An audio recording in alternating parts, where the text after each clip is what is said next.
Cô gái bị cha tồi mẹ kế tính kế đi xem mắt. Cô trực tiếp biểu diễn sai người 3 bước trước mặt đối tượng. Vặn bụng uốn éo, khiến đối phương sợ tới mức hồn phi phách tán. Nhìn hiện trường xem mắt, bị chính mình quậy tới mức gà bay chó sủa. Cô đang bàng hoàng lo sợ. Kết quả lại vì lỡ cười quá lớn tiếng mà khiến bản thân nín thở tới mức ngất đi. Chí Hoành, chuyện này đều tại em. Nhưng em cũng không biết Giang Lăng quen biết Lưu Cường từ lúc nào. Người ta trực tiếp tìm bà Mai đến dạm hỏi. Anh sắp được bầu làm phó xưởng trưởng rồi. Cha cậu ta lại là lãnh đạo phụ trách mảng này. Dù em có không nỡ để Giang Lăng đi đến mấy, cũng không dám từ chối họ mà. Cứ nghĩ gặp mặt một lần, dù có từ chối cũng có lời giải thích. Ai ngờ Giang Lăng nó chẳng nể mặt anh chút nào, lại nói những lời quá đáng như vậy. Em biết người mẹ kế này làm việc không thỏa đáng, là em có lỗi với Giang Lăng, khiến nó cảm thấy ấm ức rồi. Chuyện này không trách bà được, bà vì cái gia đình này đã chịu quá nhiều ấm ức rồi. Chuyện cũng đã xảy ra rồi, chúng ta chỉ có thể bù đắp thôi. Tôi nghe nói cháu gái của mẹ Lưu Cường không muốn xuống nông thôn. Tôi đã bàn bạc với đối phương để Giang Lăng đi thay nó. Vốn dĩ là thân tiểu thư mệnh người hầu, chúng ta nuông chiều nó quá, nuôi nó khôn lớn đã là nhân chí nghĩa tận rồi. Vậy thì thật là thiệt thòi cho con bé. Cũng không biết bao giờ Giang Lăng mới tỉnh lại. Trong lòng em thấy khó chịu quá. Đợi An Nam về, em nhất định phải mắng nó một trận. Nói sao nó có thể làm ra chuyện như vậy chứ. Nan Nam cũng là vì tình sâu đậm không kìm lòng được. Làm cha mẹ như chúng ta cũng nên thấu hiểu. Dù sao đều là con của chúng ta, đứa nào gả đi mà chẳng như nhau. Là do bản thân Giang Lăng tự làm hỏng danh tiếng của mình. An Nam cũng là vì muốn cứu vãn cho nó. Nó không biết ơn thì thôi còn mắng An Nam, đó là cái sai của nó. Giang Lăng trên giường bị làm ồn đến mức mở mắt ra, nhìn đôi nam nữ trung niên đang ôm đầu khóc lóc trước mặt. Suýt chút nữa thì nôn hết cơm nguội ra ngoài. Nguyên chủ năm nay 18 tuổi, mẹ ruột mất sớm. Người cha tôi chưa đầy nửa tháng đã đón người tình giấu giếm nhiều năm về nhà, còn dắt theo chị gái và em trai cùng cha khác mẹ. Nguyên chủ hôm qua vô tình bắt gặp vị hôn phu của mình và chị kế đang ôm ấp không rời, định lên tiếng đòi công đạo, nhưng chị kế không những không sợ, còn mắng cho cô á khẩu không trả lời được câu nào. Cuối cùng vì cơ thể yếu ớt, cộng thêm nỗi uất hận tràn đầy, Nguyên chủ đã trực tiếp đăng xuất luôn. Ngay lúc đó Giang Lăng Xuyên không tới đây. Thân thể của Nguyên chủ đúng là quá yếu rồi, nhưng so với việc ở cùng một nhà với lũ sói dữ, suốt ngày bị tính kế đem bà lấy tiền, thì thà xuống nông thôn làm thanh niên trí thức cho sướng hơn. Trong không gian của mình có đầy đủ vật tư, trời cao hoàng đế xa, mình còn sợ không có ngày lành sao. Nhưng trước khi đi, không thể để lũ cặn bã này hưởng lợi được. Thôi đi, đừng diễn kịch nữa, ghê tởm chết đi được. Giang Lăng, con nói cái gì vậy? Xuống nông thôn ư? Dì và ba con sót con cũng thật sự không nỡ xa con. Nhưng mà Chí Hoành, hay là để An Nam đi đi. Ai bảo nó là chị chứ? Em gái làm sai chuyện, làm chị thì nên gánh vác thay mới đúng. Không được, cứ để Giang Lăng đi. Ai gây ra lỗi thì người đó giải quyết. Nếu con đã đồng ý rồi, thì mai đi cùng ta đến văn phòng thanh niên trí thức. Xuống nông thôn là để xây dựng tổ quốc, là việc cao cả đại diện cho lý tưởng. Con ở nhà rảnh rỗi 2 năm rồi, cũng nên làm việc chính sự đi. Được thôi, nếu con đã vì ba mà đi xuống nông thôn, thì ít nhất cũng phải cho con chút lợi lộc chứ. Cho tiền, cái gì cơ? Vừa nghe đòi tiền, Lưu Ái Linh suýt chút nữa không nhịn được mà bộc phát. Đòi tiền gì chứ? Các con xuống nông thôn là chi viện cho xây dựng đất nước. Nhà nước lo ăn lo uống rồi, đòi tiền làm cái gì? Con bị bệnh tim, đồ ăn thức uống không thể quá kém được. Tiền mua đồ bồi bổ các người đều phải đưa. Chuẩn bị sẵn tiền đi, cũng không cần nhiều đâu. 1.000 tệ là được rồi. Sao mày không đi cướp luôn đi? 1.000 tệ không phải là không lấy ra được, nhưng 1.000 tệ đó là bà ta giữ để mua việc làm cho con gái mình, để làm của hồi môn khi gả vào nhà họ Trung. Vạn nhất xính lễ ít đi, bị nhà họ Trung khinh thường thì biết làm sao. Giang Lăng nhìn bà ta với nụ cười đầy ẩn ý, cầm sợi dây thừng dưới gầm bàn trực tiếp đi ra ngoài. Lưu Ái Linh và An Chí Hoành trăm phương ngàn kế cũng không hiểu nổi nó định làm cái gì đây. Chỉ thấy Giang Lăng bước lên ghế đầu, quăng sợi dây thừng lên khung cửa, thắt nút lại rồi bắt đầu xỏ cổ vào. Con không sống nữa, mẹ kế ép chết người rồi. Cha tôi muốn tính kế gả con gái để lấy xính lễ, ai ngờ con gái lật lọng đòi ngược lại ông ta 1.000 tệ. Giang Lăng, mày làm cái gì vậy? Bao nhiêu năm nay rồi, Lưu Ái Linh sớm đã ảo tưởng vô số lần cảnh Giang Lăng đột ngột phát bệnh mà qua đời. Sau đó gia đình 4 người bọn họ cùng nhau sống những ngày tháng vui vẻ, thậm chí để Giang Lăng mau hẹo. Bà ta không ít lần cắt xén thuốc của cô, nhưng khổ nỗi con nhỏ này nhìn yếu ớt không chịu nổi, mà mạng lại lớn vô cùng. Ái chà Giang Lăng, con làm cái gì vậy hả? Mau xuống đi, ba mẹ con sót con như thế, con làm vậy họ sẽ đau lòng lắm đấy. Có gì thì từ từ nói. Dù con không muốn lấy chồng, thằng bé nhà họ Trung cũng không thể như vậy được. Mẹ con ở dưới suối vàng mà biết chắc sẽ đau lòng lắm. Con có gì Lưu đối xử với con tốt như vậy? Con làm thế này có xứng với bà ấy không? An Chí Hoành là chủ nhiệm của xưởng cơ khí, hàng xóm láng giềng đều là người trong xưởng, lúc này đều tụ tập lại xem náo nhiệt. Lưu Ái Linh, công phu làm màu bên ngoài đúng là tốt thật đấy. Đứa con của vợ trước như tôi đã sắp phải nghĩ quẩn rồi, mà người ngoài vẫn nghĩ mẹ kế biết xót thương cơ đấy. Giang Lăng mí môi, nước mắt lã chã rơi xuống. Số con khổ quá mà, từ nhỏ đã không có mẹ. Mẹ kế ngoài mặt thì hiền lành, vì con ruột của mình mà. Giang Lăng, con xuống đi, con làm vậy là đang đào tim của ba ra đấy. Chỉ cần con đừng hành hạ bản thân như vậy, yêu cầu của con ba đều đồng ý hết. Nói ra câu này, lòng Lưu Ái Linh đau như rào cắt. 1.000 tệ đấy. Con nhỏ chết tiệt kia sao nó dám mở miệng nói chứ. Thật đấy, dì đưa cho con nhưng 500 được không? Con cũng biết nhà mình, lời giả nghèo chưa kịp dứt, Giang Lăng lại đưa cổ vào thòng lọng. Nước mắt cũng như vòi nước được vặn mở, cứ thế tuôn rơi lã chã. Số con khổ từ nhỏ không được mẹ ruột yêu thương, đồ bồi bổ không có mà ăn, bụng không được no, bị ép cả cho. Giang Lăng, còn im miệng ngay.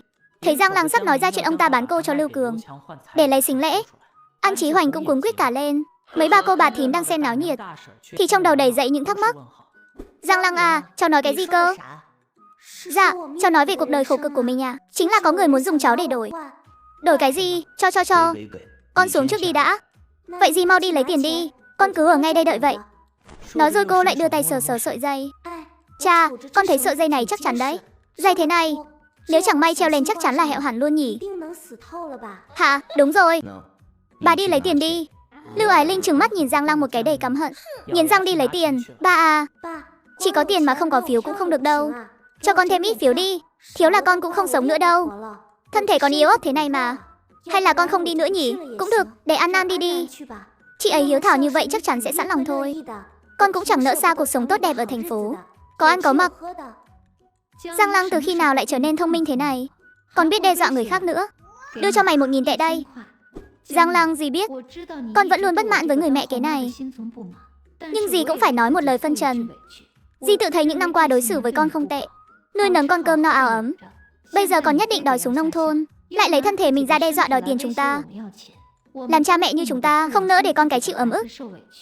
Số tiền này tuy là toàn bộ tiền tiết kiệm của nhà mình, vì con chúng ta cũng lấy ra rồi, thì cũng mong sau này con hiểu chuyện một chút, đừng có tùy hứng như vậy nữa. Giang Lăng coi như không nghe thấy gì, trực tiếp nhét hết tiền vào túi. Tiền thì con không đếm đâu, nếu chẳng may thiếu thì con sẽ lại tìm gì đòi tiếp. An Chí Hoành dẫn cô vào trong nhà, giơ tay định tát vào mặt Giang Lăng. Giang Lăng không hề tránh né, ôm lấy ngực, mặt tái mét tiến lại gần phía ông ta. Ba đánh đi, biết đâu một cái tát này xuống là còn hẹo luôn đấy. Danh tiếng người cha tốt của ba sẽ được giữ vững vĩnh viễn. Không những tiết kiệm được tiền và phiếu cho ba, mà còn bớt cho ba được bao nhiêu rắc rối. Nhưng mà, những thứ mẹ con để lại, ba cũng sẽ không bao giờ thấy được nữa đâu. Tay An Chí Hoành khựng lại giữa không trung. Năm đó ông ta là phận ở rể nhà họ Giang, đã nói sẵn là đứa con thứ hai Giang Tú Phương sinh ra sẽ mang họ An. Nhưng đứa trẻ sinh non, vừa sinh ra đã bị bệnh tim bẩm sinh. Giang Tú Phương sợ có đứa thứ hai sẽ làm Giang Lăng thiệt thòi nên đã quyết định không sinh thêm nữa. Từ lúc đó, An Chí Hoành đã không ưa đứa con gái này. Nó còn sống là còn nhắc nhở ông ta về nỗi nhục nhã của một người đàn ông. Sau này Giang Tú Phương đột ngột qua đời, trước khi mất đã nói cho Giang Lăng biết nơi giấu di sản. An Chí Hoành đã dòm ngó số tài sản đó, dòm ngó bao nhiêu năm nay rồi, vậy mà Giang Lăng nhất quyết không hé môi một lời. Ba còn đánh nữa không? Không đánh thì con về phòng đây. Con mệt rồi, mai còn phải đi đăng ký súng nông thôn nữa. Vào phòng, Giang Lăng đóng chặt cửa sổ, lẻn vào trong không gian. Kết trước khi mặt thề đến cô đã thức tỉnh không gian, nên đã bán sạch bất động sản cộng với tiền cha mẹ để lại, tích trữ một lượng lớn vật tư. Sau đó mặt thề đến cô hẹo. Xuyên không đến những năm 70 này, không gian và vật tư cũng theo tới đây. Tiếc là suối linh nghiệm đã cạn khô rồi. May mà trước khi cạn cô đã tích trữ được một thùng, vừa khéo để chữa trị căn bệnh tim này. Uống một ngụm nước suối, cô lập tức cảm thấy cơn đau ở ngực vơi đi rất nhiều. Cô đang định tìm cái gì đó để ăn, bên ngoài truyền đến tiếng gõ cửa thình thình. Giang Lăng, sao em có thể đối xử với ba mẹ như vậy chứ? Ba mẹ đối với em tốt thế nào, sao em có thể làm họ đau lòng? Nếu chị đã là đứa con gái ngoan của ba mẹ chị, thì ngày mai chị đi đăng ký súng nông thôn đi. Vừa vặn vẹn toàn lòng hiếu thảo của chị. Chẳng phải chính em là người đắc tội nhà họ Lưu sao? Dựa vào cái gì mà chị phải đi xuống nông thôn thay em? Em xuống nông thôn là đúng rồi. Cái gì mà em đúng rồi? Chẳng lẽ người đi không phải là chị sao? Chị đừng quên em bị bệnh tim bẩm sinh, vốn dĩ có thể không cần xuống nông thôn, mà chị với tư cách là con gái cả, tuổi tác cũng đã đến rồi, lẽ ra chị mới là người phải đi. Đây thật sự là Giang Lăng mà mình biết sao? Sao cảm giác hoàn toàn khác với trước đây vậy? Cái lão cha tôi này vậy mà sáng sớm đã bảo mẹ kế chuẩn bị cho con gái bữa sáng thịnh soạn. Chỉ vì hôm nay là ngày con gái đi đăng ký súng nông thôn. Ông ta đầy bụng tính toán, chỉ sợ đối phương lâm trận phản hối. Ăn no chưa? Sắp hết giờ đăng ký rồi. Chúng ta đi thôi, đợi hai người họ vừa đi. Lưu Ái Linh rất ăn nám nẻ ngay vào phòng của Giang Lăng. Chỉ là lục lọi hồi lâu cũng không tìm thấy số tiền và phiếu bà ta đưa cho Giang Lăng. Nó có thể giấu ở đâu được chứ? Thời tiết thế này cũng không thể giấu trên người được. Hơn 1.000 tệ đấy. Sao mẹ lại nhất quyết đưa cho nó nhiều như thế làm gì? Bây giờ thì hay rồi, tiền không lấy lại được nữa. Đó là tiền mẹ để dành mua việc làm cho con mà. Đúng là làm hời cho con nhỏ chết tiệt Giang Lăng đó rồi. Hừ, không được, phải tiếp tục tìm. Dù sao đăng ký rồi nó không muốn đi cũng phải đi. Số tiền này không thể để nó mang đi được. Phía bên kia, Giang Lăng đã theo An Chí Hoành ra khỏi khu tập thể. Lăng Lăng, bà cũng là hết cách rồi. Nhà họ Lưu đã bán tin ra ở Tô Thành. Có con thì không có họ thì không có con. Ba con tuy là chủ nhiệm xưởng cơ khí, nhưng chúng ta không đắc tội nổi. Nhà họ Lưu chỉ có thể để con tạm thời xuống nông thôn lánh nạn thôi. Đợi một thời gian nữa chuyện này lắng xuống ba sẽ đưa con về. Ba, con biết ba sót con mà. Nhưng ba có biết lúc này ba nên làm gì nhất không? Hả, cái gì cơ? Cho tiền cho phiếu chứ gì nữa.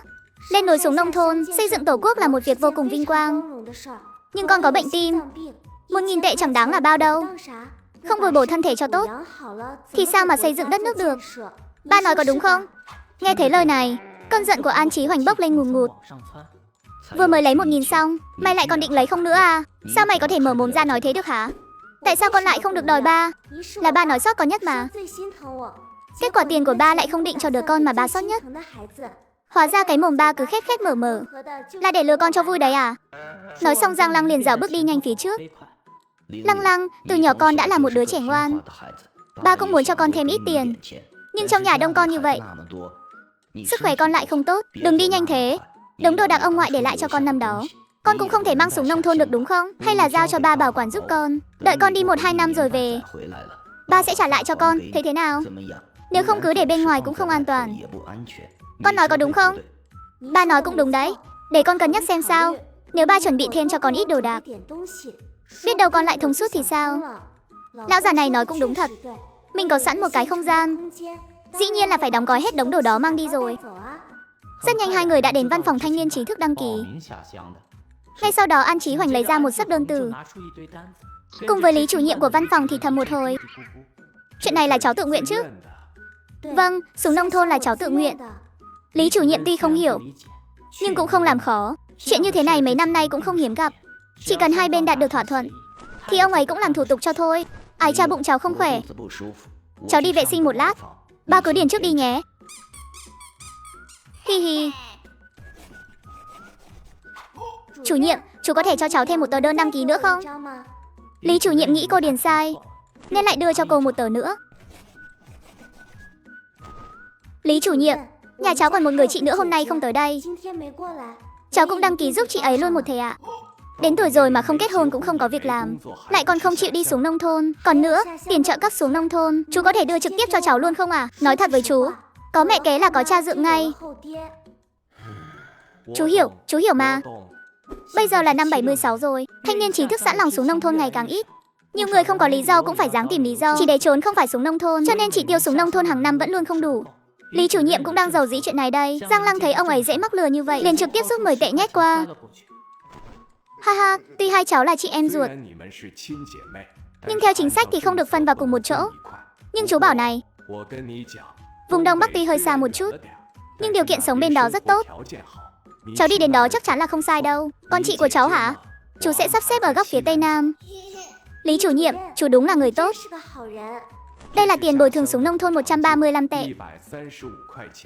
Số tiền này sau này cháu phải đưa cho chị cháu đấy. Chú đã ghi vào biên lai rồi. Chú yên tâm, cháu là người kế thừa chủ nghĩa xã hội mà, không đời nào làm ra chuyện như vậy đâu. Lúc này An Chí Hoành bước vào. Làm xong chưa? Tiền bồi thường này tôi đã đưa cho con gái anh rồi. Lẽ ra trợ cấp xuống nông thôn phải đưa cho cha mẹ mới đúng chứ.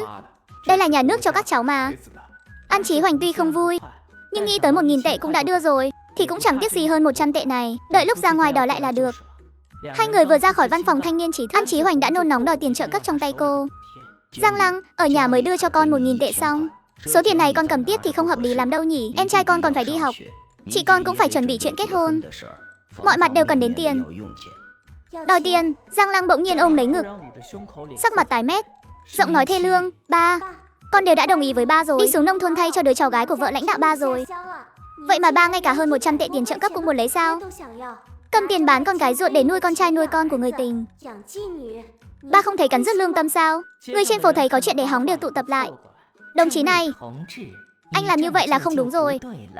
Tiền trợ cấp xuống nông thôn của con cái sao anh nỡ lòng nào đòi chứ? Đúng đấy, nhìn cũng đàng hoàng tử tế. Cũng không giống người thiếu chút tiền này. Sao lại đối xử với con cái như vậy? Mày còn mặt mũi mà nói à? Ở nhà chẳng phải vừa đưa cho mày 1.000 tệ đó sao? Trong nhà hết sạch tiền rồi. Tao chỉ hỏi một câu về 100 tệ này thôi. Mà mày đã bất hiếu như vậy rồi sao? 1.000 tệ, các chú các dì các bác nghe mà xem. 1.000 tệ đấy. Nhà ai mà nỡ đưa cho con cái 1.000 tệ để đi xuống nông thôn chứ? Hơn nữa nhà cháu có mẹ kế, có chị kế, có em kế. Đến cả vị hôn phu của cháu cũng bị chị kế cướp mất rồi. Cháu có phải là hạng người có thể đòi được 1.000 tệ không? Nhìn Giang Lăng nói hưu nói vượn. Mặt An Chí Hoành tức tới mức đen kịt lại. Lát nữa bà giúp con sắm sửa ít đồ đạc nhé. Ngày kia là ngày tốt con sẽ đi xuống nông thôn. Con còn thiếu kem dưỡng da. Đồ bồi bổ các thứ cũng chưa mua nữa. Ai ngờ An Chí Hoành vừa nghe thấy thế, liền quay người trốn mất. Ba ruột cái nỗi gì chứ? Đúng là một gã tôi. Hừ, nhưng nghĩ bụng dù sao cũng đã đến đây rồi. Giang Lăng dứt khoát đi vào cửa hàng, mua ít bánh bao thịt và nhu yếu phẩm hàng ngày. Buổi chiều Giang Lăng trực tiếp đến căn nhà cũ của ông ngoại. Theo ký ức, dưới gốc cây quế ở bức tường phía nam, đào một cái hố, cô chỉ định đào một cái hố trong sân thôi. Ai ngờ lại đào được một món đồ cổ. Hóa ra đây là thứ ông ngoại để lại cho cô. Giang Lăng thò tay vào trong móc ra, thì ra chỉ có một cái sổ đỏ, 500 tệ tiền mặt và 2 chiếc vòng vàng đặc nặng trịch. Chỉ có bấy nhiêu đồ này thôi sao mà cũng đáng để An Chí Hoành dòm ngó bao nhiêu năm nay. Chẳng lẽ là An Chí Hoành chỉ biết ông cụ để lại đồ đạc, chứ không biết những thứ đó là cái gì. Cô cúi đầu nhìn cái bình sứ thanh hoa kia. Không đúng, có khi thứ đáng giá nhất lại chính là cái bình này. Cô không nghĩ ngợi nhiều nữa, vứt hết mọi thứ vào trong không gian, chỉ để lại cái sổ đỏ. Quay người đi đến một lò giết mổ ở Tô Thành, tìm gặp Tào xưởng trưởng. Tào xưởng trưởng, căn nhà nhỏ ở ngõ Hưng Hoa chú còn muốn mua nữa không? Giang Lăng lần này đi là không định quay lại nữa. Căn nhà này cô không muốn để lại cho lũ cặn bã kia, nhưng cũng không thể tùy tiện bán được. Vạn nhất bán cho kẻ nhát gan, lại quay đầu đi bàn bạc với An Chí Hoành, thì cô có khóc cũng chẳng có chỗ mà khóc. Nhưng Tào xưởng trưởng thì khác, có tiền có gan lại không sợ An Chí Hoành. Hơn nữa năm đó còn từng theo đuổi mẹ Giang Lăng là Giang Tú Phương. Nếu không phải nhà họ Giang gặp nạn, thì sau này cũng không còn việc của An Chí Hoành nữa rồi. Thấy Tào xưởng trưởng không thể tin nổi, Giang Lăng vội vàng khởi động chế độ đáng thương. Chú Tào à, cháu cũng đường cùng mới phải bán nhà. Cháu sắp phải xuống nông thôn rồi. Sau này không biết có về được không? Căn nhà này, thay vì để người khác hưởng lợi, cháu thà bán lại cho chú. Ít nhất nhà chú sẽ đối xử tốt với căn nhà, cũng sẽ không để cháu phải chịu thiệt. Chú thấy có đúng không? Chú nói gì? Cháu xuống nông thôn à? An Chí Hoành cái đồ chó má đó bắt cháu xuống nông thôn sao? Không phải cháu bị bệnh tim nên không cần xuống nông thôn sao? Còn công việc của mẹ cháu đâu? Ông ta không giao lại cho cháu à? Ôi, đừng nhắc đến nữa.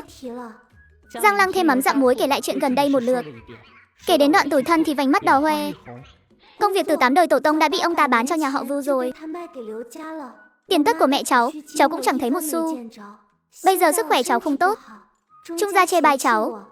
Mấy người ở nhà cũng hận không thể gả cháu cho Lưu Cường ngay lập tức. Bây giờ cháu cũng đã đắc tội người ta rồi. Tất cả mọi người đều mong cháu cút đi cho khuất mắt. Cháu nghĩ thôi thì thả xuống nông thôn cho xong. Nhưng căn nhà này là ông ngoại và mẹ để lại cho cháu. Cháu không muốn để bọn họ chiếm hời. Nghĩ đến việc anh trai nhà chú sắp cưới vợ, nên cháu mới đến tìm chú đây. Nếu chú thấy khó xử không mua thì cháu đi hỏi người khác. Giấy tờ cháu cũng viết xong xuôi rồi. Mấy ngày tới là phải đi ngay. Cháu nghĩ kỹ chưa? Sau này không được hối hận đâu đấy. Tuyệt đối không hối hận. Nhưng chú phải cho cháu cái giá thật lòng. Thấp hơn giá thị trường một chút cũng không sao, nhưng thấp quá thì cháu thà không bán. Ha ha ha ha, chú có lừa ai cũng không thể lừa cháu được. Đi thôi, về nhà chú lấy tiền trước đã. Hai người nhanh chóng đi đến nhà Tào xưởng trưởng. Tào xưởng trưởng lập tức đem chuyện này nói với bà thím Trương. Giang Lăng à, căn nhà đó cháu thực sự nỡ bán sao? Cháu không nỡ, nhưng không bán cũng chẳng còn cách nào khác. Cháu cũng không thể đem hai bác ra làm trò đùa được. Không hối hận là tốt rồi, nhưng mà cháu có vẻ cởi mở hơn trước nhiều rồi đấy. Từng suy đăng xuất một lần nên cháu cũng nhìn thấu rồi. Trước đây, cháu cứ ngỡ cha ruột và mẹ kế có thể nhìn thấy cái tốt của mình. Bây giờ cháu biết rồi. Mẹ ruột mất rồi, trông chờ người khác xót thương mình là vô dụng. Mẹ và ông ngoại để lại căn nhà này cho cháu, chẳng phải là để cháu có một chỗ dựa sao? Đã phải đi rồi thì cháu đổi chỗ dựa thành tiền mang theo bên mình. Cháu nghĩ không sai đâu. Tới vùng Đông Bắc thì gắng mà sống cho tốt. Giá thị trường là 700 đồng. Vậy chú trả cháu 800 đồng. 100 đồng này là chú nể mặt ông ngoại cháu mà đưa thêm. Năm 60 xảy ra thiên tai. Ông ngoại cháu đã cho nhà chú 2 cân bột ngô, giúp cả nhà chú cầm cự qua được cơn khốn khó. Chúng ta không thể là kẻ vong ơn bội nghĩa được. Cháu cảm ơn chú tao. Nhưng thủ tục vừa mới làm xong, An Chí Hoành đã dẫn theo Lưu Ái Linh và những người khác vội vã chạy tới. Giang Lăng thừa lúc không ai chú ý trực tiếp ném tiền vào không gian. Giang Lăng, mày bán nhà rồi sao? Vợ chồng An Chí Hoành nhìn thấy Tào xưởng trưởng đang cầm sổ hồng trên tay, mắt như sắp lòi cả ra ngoài. Mày định làm gì hả? Bán nhà đã được sự đồng ý của tao chưa? Phải đó, con cái dù có mâu thuẫn với gia đình cũng không thể lén lút bán nhà đi như vậy chứ. Tào xưởng trưởng, ông không phải đang bắt nạt trẻ con chưa hiểu chuyện đó chứ? Nhà tôi mua rồi đấy, thì sao nào? Ông ấy gầm lên một tiếng đầy hung tợn. Lưu Ái Linh sợ tới mức trốn ngay sau lưng An Chí Hoành. Ông mau đòi lại nhà cho tôi. Nhà đứng tên của tôi đã 18 tuổi rồi. Tại sao lại không được bán? Văn phòng quản lý nhà đất đã làm xong thủ tục rồi. Ông ở đây làm nhảm cũng vô dụng thôi. Muốn đòi lại á? Nằm mơ đi. Chúng tôi đã trả tiền và làm thủ tục đàng hoàng rồi. Muốn đòi lại nhà thì cũng phải hỏi xem nắm đấm của tôi có đồng ý không đã. Nếu không phải do loại làm cha như ông chẳng ra con người thì con bé có phải bán nhà không? Con gái ruột có bệnh trong người, ông ép nó nhường vị hôn phu ra đã đành. Con phải đi xuống nông thôn thay người khác. Nó bán nhà đi để trong tay có ít tiền mà giữ mạng. Làm cha như ông lại ngăn cản không cho. Ai mà biết có phải là để sau này lén lút nuôi bồ nhí không? Mặt An Chí Hoành lúc xanh lúc trắng. Lưu Ái Linh giật giật tay áo ông ta. Nhà đã bán rồi. Nhà họ Tào chắc chắn sẽ không trả lại đâu. Chúng ta mau hỏi Giang Lăng đi. Có tiền mới là quan trọng nhất. Nghe thấy lời này, An Chí Hoành ngay lập tức bình tĩnh lại. Xung quanh đa số đều là người quen. Đồn đến xưởng thì hình ảnh của ông ta sẽ không tốt. Hơn nữa nhà họ Tào cũng đông con trai. Ông ta không dám đắc tội. Bán thì cũng bán rồi. Các người đi đi. Mê mâng, thế là một đoàn người đều đi ra ngoài. Giang Lăng cùng 2 vị tiền bối chào từ biệt. Vừa về đến nhà đã đem dây thừng vắt lên xa cửa. Mày lại muốn làm cái gì nữa đây? Tiền bán nhà là tiền để tôi giữ mạng khi xuống nông thôn. Các người mà dám dòm ngó, tôi sẽ tự đăng xuất ngay tại đây. Hôm nay đăng xuất không thành thì ngày mai tôi sẽ tới cổng xưởng các người tự đăng xuất lên cành cây phía đông nam. Hừ, An chủ nhiệm, ông làm vậy là không tốt đâu. Dẫu sao cũng là con gái ruột, đừng có quá đáng quá. Phải đấy, con bé đáng thương thật. Mồ côi mẹ từ nhỏ mà, nhìn xem các người đã ép nó đến mức nào rồi. Mày xuống đi, ai thèm lấy tiền của mày đâu. Vậy tôi tin các người thêm một lần nữa. Giang Lăng về phòng thở phào một cái, vào không gian ăn một bữa thật ngon lành. Sau đó ngồi trên giường, tính toán chuyện của Trung Minh Huy và An Nam. Ông ngoại nguyên chủ có ơn với nhà họ Trung, nên mới định ra hôn ước từ bé. Nhưng nhà họ Trung chê nguyên chủ sức khỏe không tốt. Vừa hay An Nam lại sắp tới, hai gia đình bàn bạc rồi muốn tráo đổi hai người. Dù sao thì đều là con gái của An Chí Hoành. An Nam tuy không phải do mẹ Giang sinh ra, nhưng ít nhất thì cơ thể khỏe mạnh. Hôm đó nguyên chủ bắt gặp hai người ôm nhau, cũng là do họ cố ý sắp đặt. Chỉ mong con bé biết khó mà lui. Tốt nhất là tự mình hủy hôn. Như vậy nhà họ Trung vừa không bị mang tiếng xấu, Trung Minh Huy cũng có thể danh chính ngôn thuận ở bên An Nam. Nếu An Nam đã muốn gả cho Trung Minh Huy đến thế, thì tôi sẽ làm người tốt thành toàn cho bọn họ. Chiều tối ngày hôm sau, Giang Lăng từ dưới gối của An Nam lục ra được mấy bức thư tình. Bên trong viết lách xén số trần trụi. Cô xoa xoa cánh tay rồi nhét vào túi đi ra ngoài. Ồ, Tiểu Giang lại tới đón chủ nhiệm Trung à? Vâng à, anh ấy đã tan làm chưa chú? Vẫn chưa đâu. Chú à, thực không giấu gì chú. Cháu có một món quà bất ngờ muốn tặng anh ấy. Chú có thể cùng cháu qua đó tìm anh ấy được không? Cũng không để chú phải đi không công một chuyến. Giang Lăng từ trong túi móc ra một nắm kẹo sữa thỏ trắng, nhét vào tay ông ấy. Chú mang về cho con trai út nhà chú ăn ạ. Được, ha ha ha. Khách sáo làm gì, chúng ta cũng đâu phải người ngoài. Đi, chú dẫn cháu qua đó. Hai người đi xuyên qua khu nhà xưởng, lại tình cờ gặp phó chủ nhiệm Tào bên hậu cần trên đường. Giang Lăng càng vui mừng hơn, dù sao thì phó chủ nhiệm Tào vốn không ưa gì Trung Minh Huy. Thế là Giang Lăng lại đem lý do đó nói lại một lần nữa. Những lời hay ý đẹp cứ thế tuôn ra không ngớt. Phó chủ nhiệm Tào cũng muốn từ chỗ đối tượng của Trung Minh Huy để nghe ngóng chút tình hình kẻ địch.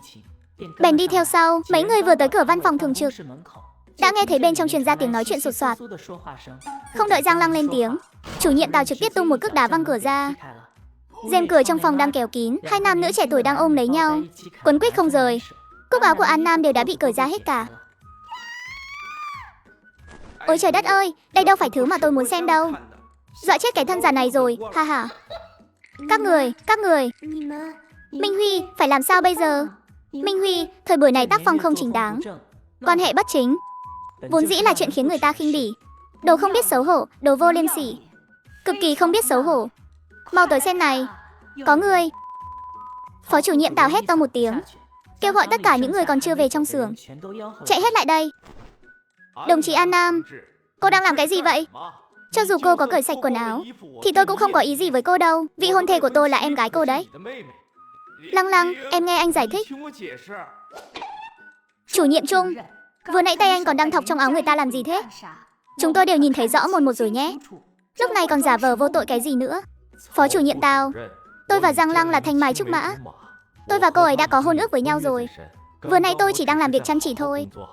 Ai mà biết An Nam đột nhiên xông vào, cởi quần áo rồi cứ thế lao vào người tôi. Tôi vừa nãy chỉ là đang ngăn cản cô ta thôi. Đồ mặt dày vô liêm sỉ. Vậy cái tay anh thọc vào trong áo tôi cũng là do tôi kéo vào chắc? Rèm cửa văn phòng là tôi kéo sao? Cửa là tôi đóng sao? An Nam dường như không nhìn thấy cái nháy mắt mà Trung Minh Huy ra hiệu cho mình. Cô ta lúc này chỉ muốn giữ chặt lấy mối quan hệ này.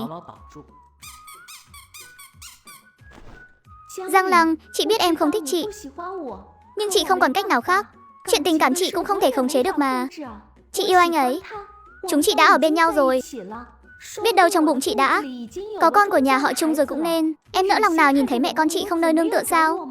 Em là người lương thiện như vậy, chắc chắn sẽ không đứng nhìn chị phải chịu khổ đúng không? An Nam, cô nói nhăng nói cuội cái gì thế hả? Tiểu Giang, chú nói cho cháu nghe. Cái loại đàn ông này giống như miếng rỉa rách vậy. Không thể tin được đâu. Vừa nãy tay của Trung Minh Huy rõ ràng là đang ở trong áo của chị gái cháu đấy. Ở trong đó làm cái gì thì chúng ta đều rõ một rồi. Cháu đừng có để bị lừa. Chúng ta bắt của tang thì mới thấy lần này thôi, chứ trước đây không biết đã có bao nhiêu lần rồi nữa. Chủ nhiệm, chú nói đúng lắm. Cháu biết hai người họ đã hẹn hò với nhau mấy lần rồi. Lần trước chẳng phải hai người cũng đã quấn lấy nhau rồi sao? Cháu còn tưởng cho hai người một cơ hội thì hai người có thể cải tà quy chính chứ.